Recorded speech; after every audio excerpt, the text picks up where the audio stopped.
uma grande satisfação, né, estarmos na nossa casa espírita, que nos acolhe de braços abertos a todos nós.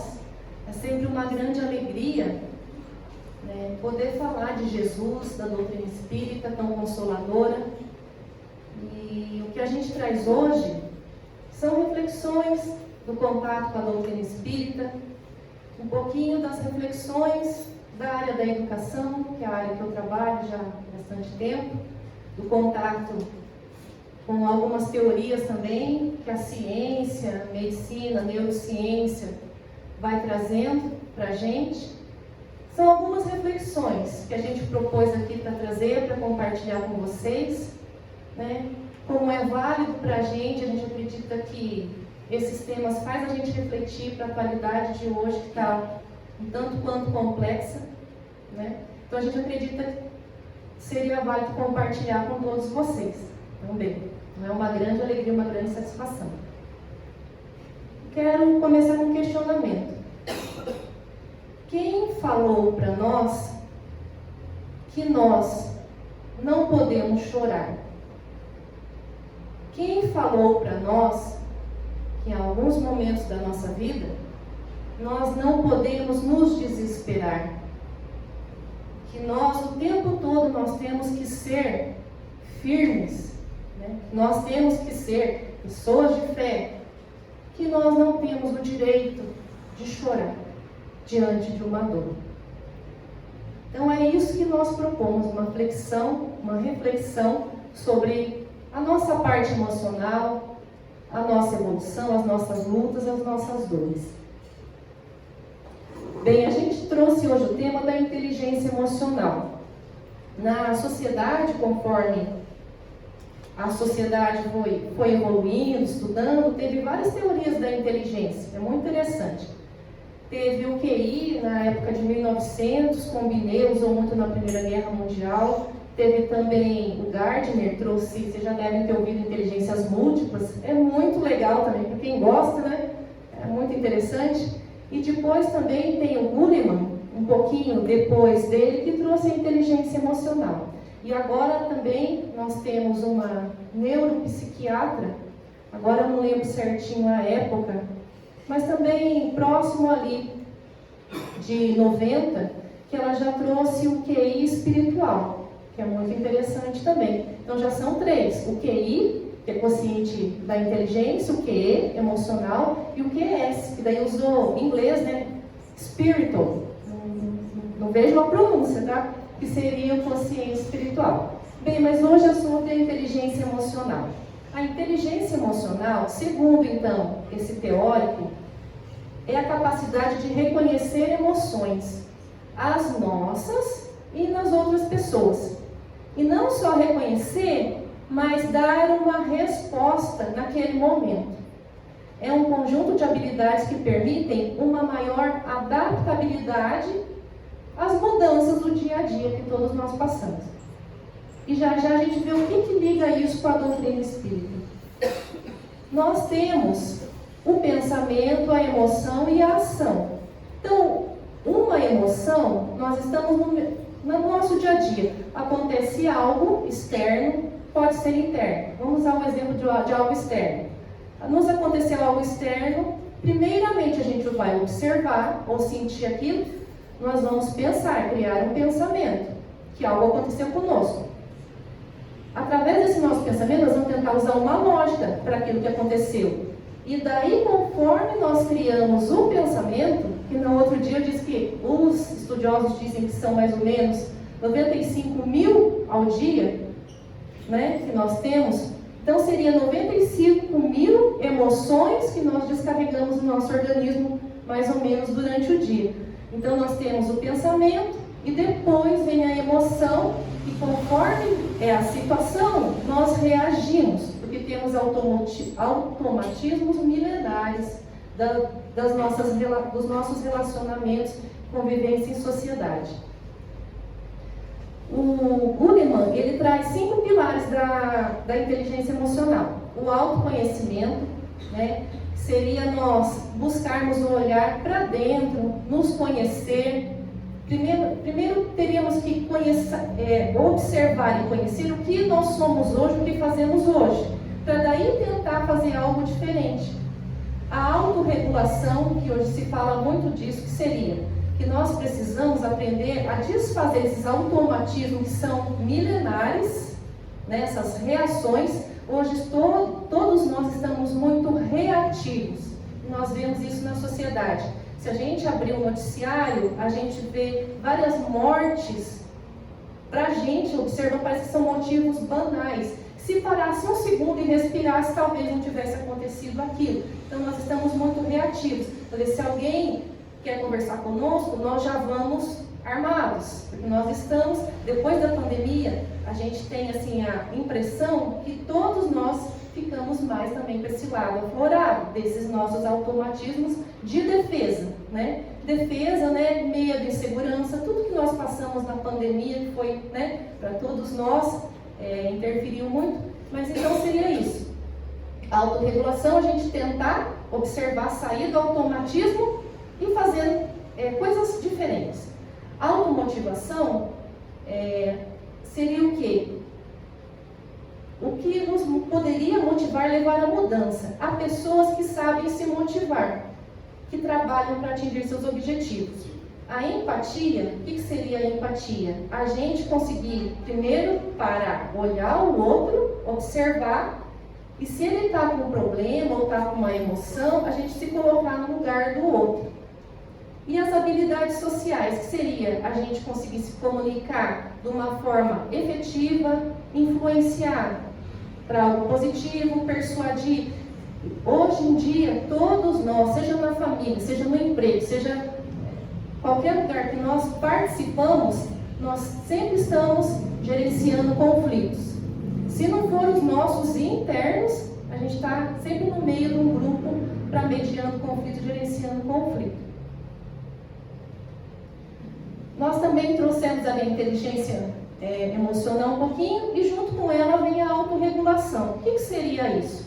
Autorregulação é a capacidade do controle e gestão dos pensamentos, das emoções e das ações, né? E seria também uma série de estratégias pessoais que permitem construir os objetivos, chegar aos objetivos e evitar resultados indesejados, ou seja, sair daquele automatismo milenar.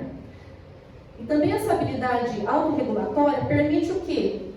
Pararmos, porque a primeira coisa a gente às vezes nem respira. Quem chegou aqui, se bem que aqui é um ambiente favorável, e respirou da correria do dia a dia. Se tivesse 50 horas no dia, não fosse 20, a gente ainda tinha coisa que não dava para fazer num dia. É desse jeito que a gente está nessa marcha acelerada, né? Até a gente tem agora síndrome do pensamento acelerado. Então, assim, quem chegou aqui e respirou, né, da correria do dia a dia. Então, essa habilidade autorregulatória, de autogestão, de analisar o ambiente, observar e dar uma resposta, ou seja, modular essa resposta, equilibrar essa reação aos acontecimentos externos que tanto nos influenciam. E seria também muito útil no ajuste social, que todo dia nós convivemos, na família, né, na escola, no trabalho, e sempre a gente tem coisas que acontecem que vão nos atingir emocionalmente, né? Então, seria essa autorregulação também, essa resposta. O que aconteceria então se a gente ou alguém que a gente conhece, um familiar nosso, tivesse dificuldades dessa autorregulação? Provocam problemas nas relações interpessoais, né, minha com o outro, e são um fator de risco. A gente trabalha com a educação infantil, o Fundamental 1, mas a gente também trabalha com outros grupos dos maiores do Fundamental 2. A gente vê muito os adolescentes hoje, né? Sem essa inteligência emocional, sem essa autorregulação, o que ocasiona um grande risco para o abuso de substâncias, né, da drogadição, né, as lícitas e as não lícitas, os transtornos emocionais, depressão, né, ansiedade, desenvolvimento de comportamentos impulsivos e também ou agressivos. Existem algumas técnicas. Podemos fazer mais interativo se vocês toparem? Então vamos fazer assim, ó. Esse lado aqui lê o primeiro, depois tem só mais um slide, lê o segundo. Pode ser? Pode ser? Daí também a gente já vai estar ligando nossa parte toda cognitiva ali. Então vamos lá, vocês leem comigo? Ó, técnicas de autorregulação. Ninguém quer ler? Tem problema também. Pensamentos. O que eu estou pensando? Sensações físicas. O que eu percebo no meu corpo? Sentimentos. Como estou me sentindo? Ações. Quais são as consequências? Como reajo ou tenho vontade de reagir?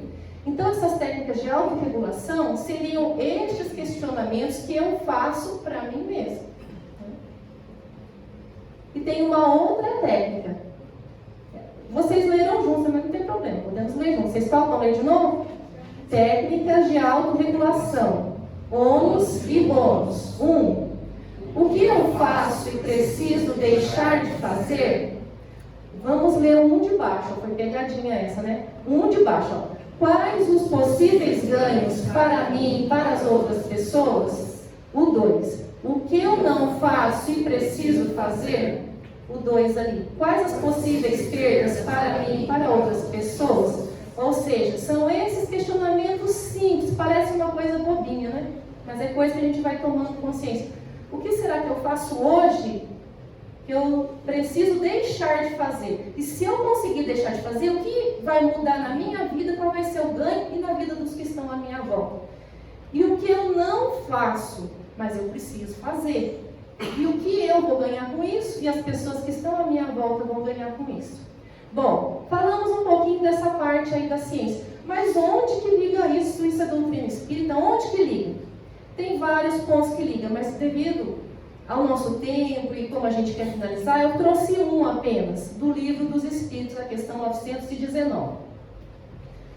É feita essa pergunta aos espíritos. Kardec faz essa pergunta. Esse livro é de 1857 que foi lançado. Veja que não é uma coisa, o livro é antigo.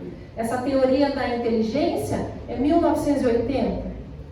A pergunta é: qual é o meio mais prático e mais eficaz para se melhorar nesta vida e resistir aos arrastamentos do mal? Daí os espíritos responderam a Kardec: um sábio da antiguidade vos disse, conhece-te a ti mesmo. Está ali em latim, nosque te ipsum, nosque, conhecer, né?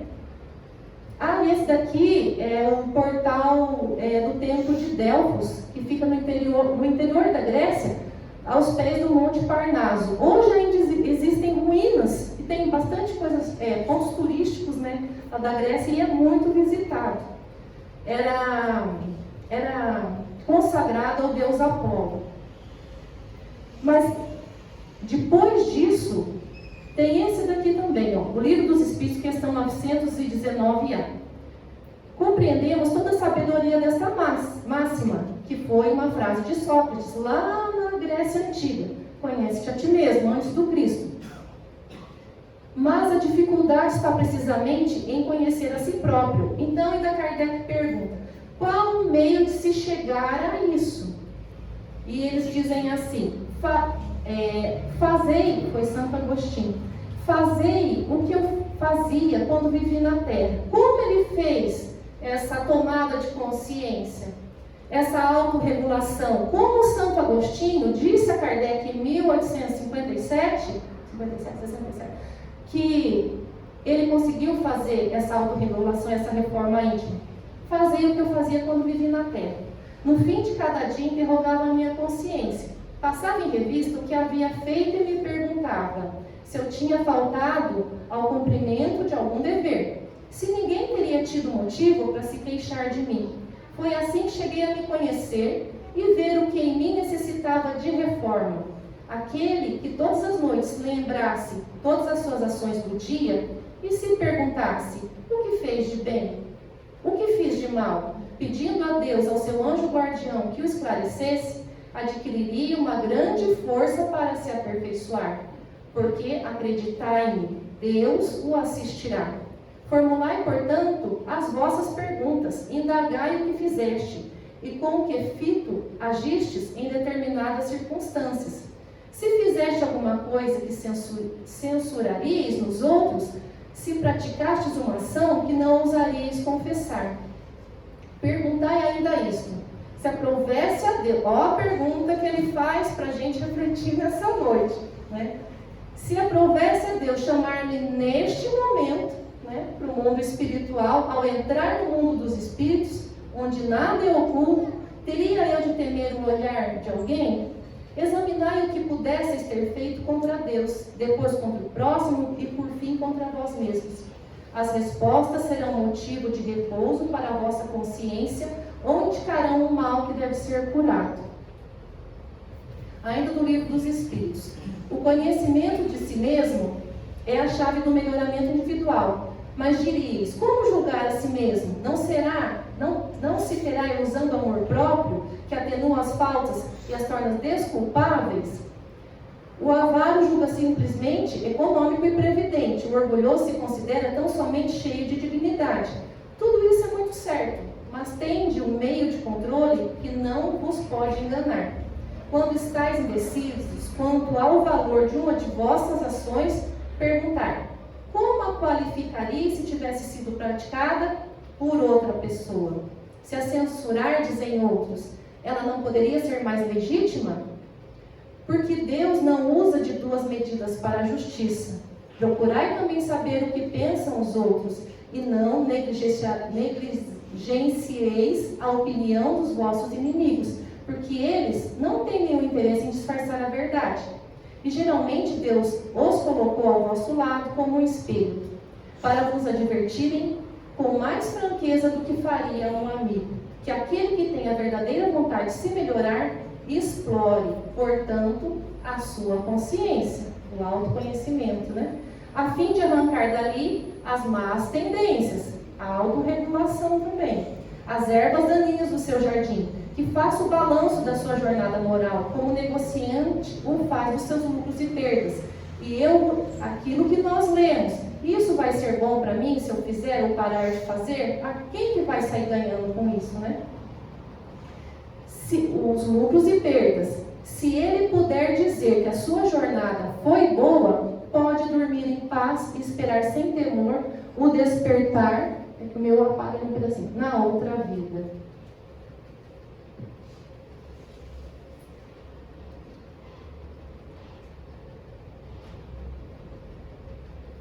Pessoal, vou passar já. Aqui também tem outras teorias muito recentes que tratam também da inteligência emocional. Vou só citar, mas depois vocês quiserem pesquisar, que é muito legal, é muito interessante e sempre dá para a gente ligar com o Espiritismo. O Mindset também é um livro bem recente que fala também da inteligência fixa, né, que é aquela inteligência que não consegue mudar, e também a inteligência de desenvolvimento. Tem um outro nome agora, mas também é uma teoria bem de crescimento, inteligência de crescimento. A resiliência, que é aquela nossa resistência à dor, flexibilidade cognitiva, a nossa condição intelectual de nos adaptarmos às dificuldades do dia a dia.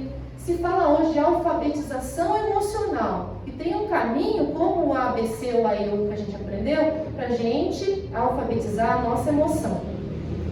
Sobre o desenvolvimento pós-traumático, eu achei muito legal essa parte. A gente sempre ouve falar assim, a pessoa sofreu, ela está com um problema, com depressão, sofrimento pós-traumático.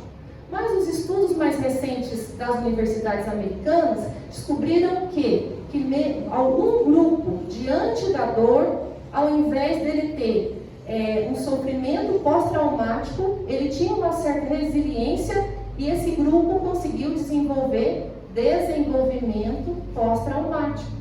O Espiritismo sempre fala que as dores vêm para a nossa evolução também. Tem uma pesquisa muito interessante sobre empatia e narcisismo, que mais ou menos hoje 50% caiu a empatia da sociedade, que aquela minha ação de me colocar no lugar do outro, e aumentou em nós o narcisismo, ou seja, eu sou o centro do mundo, eu quero só a minha vontade. O SPA, que é a síndrome do pensamento acelerado, e tem o Mindfulness, né, que é a atenção plena. Seriam meditações simples, técnicas simples, de respiração, coisas bem simples, né, que nos ajudaria a ter essa autorregulação. Agora eu quero falar só um pouquinho do Emmanuel, que é, vocês sabem, o guia espiritual do Chico Xavier, e um olhar de imortalidade. Eu quero trazer esse daqui, mas vou usar o quadro só um minutinho, tá? Preciso do quadro. Paciência um minutinho. Quero trazer o Emmanuel, fazer uma linha do tempo. O Emmanuel viveu mais ou menos no tempo de Jesus, foi contemporâneo. E agora, com o Chico Xavier, ele está mais ou menos 1920, vamos pôr aqui 1940. Quero fazer uma outra linha do tempo aqui. Tá. Que seria agora 2022. Obrigada. Desculpa. E 2000 para frente.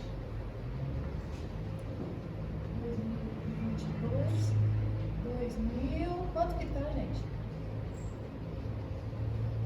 Acertei? Quanto? Mais 2024.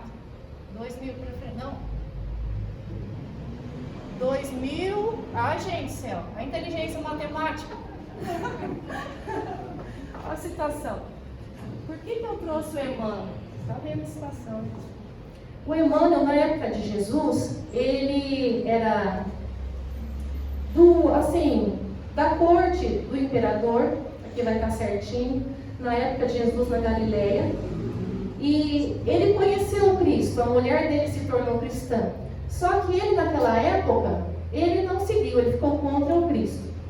E depois ele teve várias reencarnações, 2000 anos, até que ele chegou a mais ou menos 1920, 1940, com o Chico Xavier, ele conseguiu uma evolução gigantesca.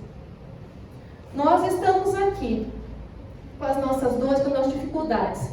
Então eu queria trazer essa proposta desse olhar de imortalidade que nós temos do Emmanuel, que aqui ele conheceu o Cristo, mas ainda não tocou profundamente o coração dele. Ele levou 2000 anos.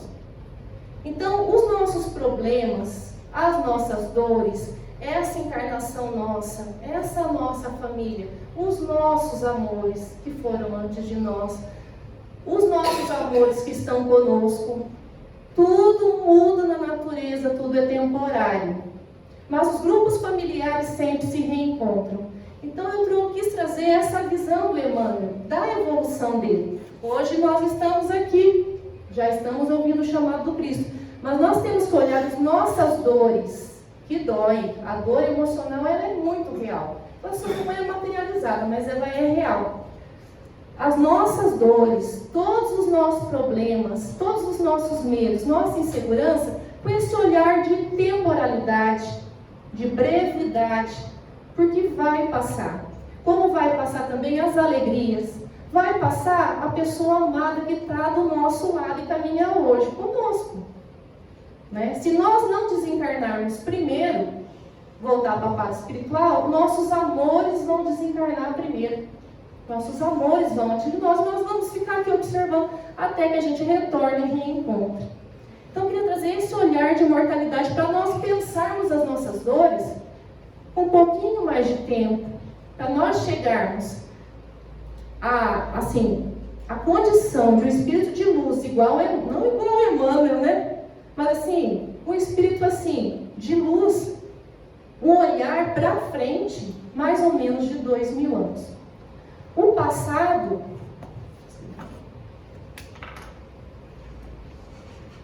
passado, ele é gratidão, porque o que está no passado nós não mudamos, não adianta, né? Nós temos que ser gratos. O futuro,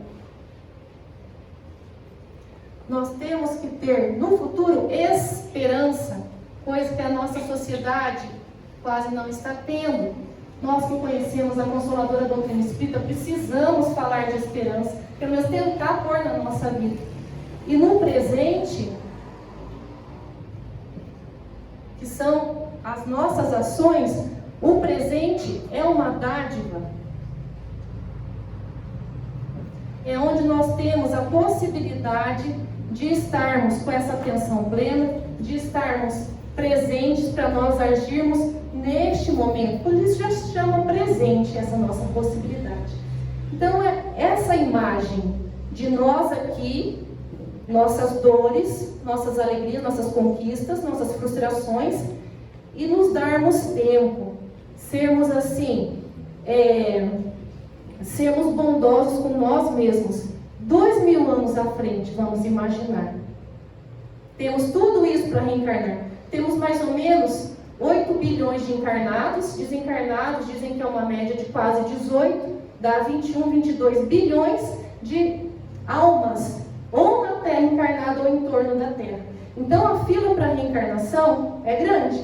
Se nesse momento, 2000 anos, 20 séculos, conseguimos encarnar 10 vezes, se essa fila está grande, quantas convivências, quantas formações familiares, quanta evolução nós teremos. É essa reflexão que eu queria trazer. E para finalizar, o nosso tempo já passou, nessa época que Emmanuel, nós conhecemos tanto pelas obras de Chico Xavier, ele era um senador, ele chamava Públio Lentulus. Ele foi assim, o imperador pediu para que ele olhasse, como ele estava na Galileia, o que Jesus estava fazendo por lá, porque ele estava assim, muito famoso já, falando que era uma pessoa diferente, era um profeta, queria tomar um trono, como é que era? Daí pediu para ele observar e escrever uma carta. E essa é a carta que ele escreveu, né? E, só volta aqui. Ele escreveu essa carta, o Públio Lentulus, foi encontrada nos arquivos do Duque de Cesadini, na cidade de Roma, enviada de Jerusalém, na época de Jesus, endereçada ao imperador romano Tibério. E nela havia uma descrição física e moral de Jesus. Acredito que vários já conhecem, mas a descrição, mesmo sendo do senador romano, que naquela época, nosso Emmanuel, né, 2000 anos, era contra Jesus, né, perseguidor, mesmo assim a descrição, ela é incrível. Para quem não conhece, para quem conhece vale a pena repetir. Então, ele escreveu assim sobre Jesus: sabendo que desejas conhecer quanto vou narrar, existindo nos nossos tempos um homem, o qual vive atualmente de grandes virtudes, chamado Jesus, que pelo povo é inculcado profeta da verdade. E os seus discípulos dizem que é Filho de Deus, Criador do céu e da terra e de todas as coisas que nela se acham e que nela tenham estado. Em verdade, ó César, cada dia se ouvem coisas maravilhosas desse Jesus. Ressuscita os mortos, cura os enfermos em uma só palavra. É um homem de justa estatura. É muito belo no aspecto e há tanta majestade no seu rosto que aqueles que o veem são forçados a amá-lo ou temê-lo. Tem os cabelos da cor da amêndoa bem dourada, são estendidos até as orelhas e das orelhas até as espáduas, são da cor da terra, porém são reluzentes. Tem no meio da sua fronte uma linha separando os cabelos, na forma em uso nos nazarenos. O seu rosto é cheio, o aspecto é muito sereno. Nenhuma ruga ou mancha se vê na sua face de uma cor moderada. O nariz e a boca são irrepreensíveis. A barba é espessa, mas semelhante aos cabelos, não muito longa, mas separada pelo meio. Seu olhar é muito afetuoso e grave. Tem os olhos expressivos e claros. O que surpreende é que resplandecem no seu rosto, como os raios do sol. Porém, ninguém pode olhar fixo o seu semblante, porque quando resplandece, apavora, e quando ameniza, faz chorar. Faz-se amar, e é alegre com gravidade. Disse que nunca ninguém o viu rir, mas antes chorar. Tem os braços e as mãos muito belos. Na palestra contenta muito, mas o faz raramente. E quando dele se aproxima, verifica-se que é muito modesto na presença e na pessoa. É o mais belo homem que se possa imaginar, muito semelhante à sua mãe, a qual é de uma rara beleza. Não se tendo jamais visto por essas partes uma mulher tão bela. Porém, se a tua majestade, ó César, deseja vê-lo, como no aviso passado escreveste, dá-me ordens, que não faltarei de mandá-lo o mais depressa possível. De letras, faz-se admirar de toda a cidade de Jerusalém. Ele sabe todas as ciências e nunca estudou nada. Ele caminha descalço e sem coisa alguma na cabeça. Muitos se riem, vendo-o, porém, na sua presença, falando com ele, tremem e admiram. Dizem que um tal homem nunca fora visto por essas partes. Em verdade, segundo me dizem os hebreus, não se ouviram jamais tais conselhos de grande doutrina, como ensina esse Jesus. Muitos judeus o têm como divino, e muitos me querelam, afirmando que é contra a lei de tua majestade. Eu sou grandemente molestado por esses malignos hebreus. Disse que este Jesus nunca fez mal a quem quer que seja, mas ao contrário, aqueles que o conhecem como ele tem praticado, afirmam ter dele recebido grandes benefícios e saúde. Porém, a tua obediência estou prontíssimo. Aquilo que tua majestade ordenar será cumprido. Vale da majestade tua, fidelíssimo e obrigadíssimo. Publius Lentulus, legado de Tibério na Judéia, Indicione sétima, Luna secunda. Essa é a carta que foi encontrada, claro que é uma carta apócrifa, não está nos evangelhos, foi encontrado muito tempo depois. É com essa imagem que eu quero encerrar, com essa imagem de Jesus. Deixa eu pedir para ele. O som vai tocar.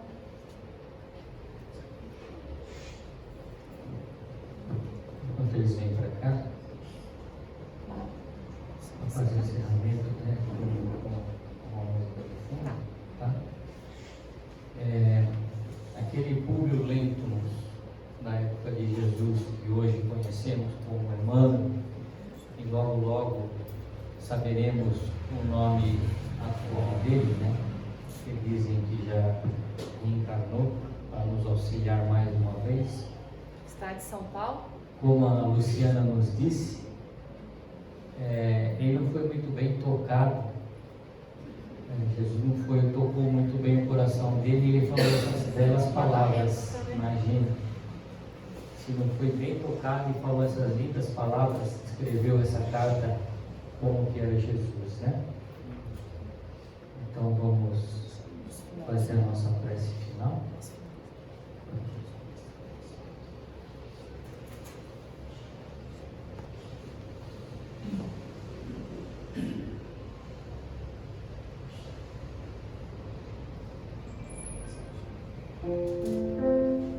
Vamos, para encerrar, nos prepararmos para o passe, trazemos à nossa mente essa imagem da carta de Públio Lentulus, essa imagem de Jesus. O olhar luminoso, resplandecente, uma estatura justa, os cabelos amendoados até os ombros, partidos ao meio, a barba também amendoada, partida ao meio. Quase não sorria. Os que estavam com ele tremiam de medo ou se apaixonavam imediatamente. É esse Jesus que é o Jesus da doutrina espírita, aquele que está nos observando diariamente, de braços abertos, nos chama pelo nome como Emmanuel, há mais de 2000 anos atrás, e Ele não vai nos separar de nós. Ainda nos aguardará 2000 anos, 4000 anos. Não há sofrimento eterno, não há sofrimento definitivo. Tudo é mudança na vida e na natureza, na evolução. Mestre, estamos aqui hoje com o coração aberto à Tua Majestade, com as nossas dores expostas, a nossa gratidão, a nossa alegria a Te entregar. Tu és o irmão maior da terra, nosso exemplo. Tu és o bom pastor. E você nos disse: nenhuma ovelha que o meu Pai me deu será perdida. Todos nós, pelo Teu exemplo, tentando a prática do Teu amor, vamos conseguir melhorar, evoluir, nos autorregular, sentirmos mais amor, mais bem-estar, mais esperança e alegria de viver, mais gratidão. Com a Tua imagem, Mestre, à nossa frente, com esses braços abertos e olhos resplandecentes a perlustrar a nossa alma, nós queremos encerrar esse momento do Evangelho com a oração que Tu nos ensinastes a orar a nosso Deus, Criador e Pai. Irmanados num só pensamento, num só coração, elevamos a Deus a nossa gratidão, a nossa alegria de viver e a nossa esperança de dias melhores, dias na Tua companhia, ó Jesus, como caminhavas na Galileia com os Teus discípulos e com todo o povo. Pai nosso que estais nos céus, santificado seja o vosso nome. Venha a nós o vosso reino. Seja feita a vossa vontade, assim na terra como no céu. O pão nosso de cada dia nos dai hoje. Perdoai as nossas ofensas, assim como nós perdoamos a quem nos tem ofendido. E não nos deixe cair em tentação, mas livra-nos de todo o mal, de toda perturbação, pois Teu é o reino, o poder e a glória, para todo sempre. Que assim seja, graças a Deus.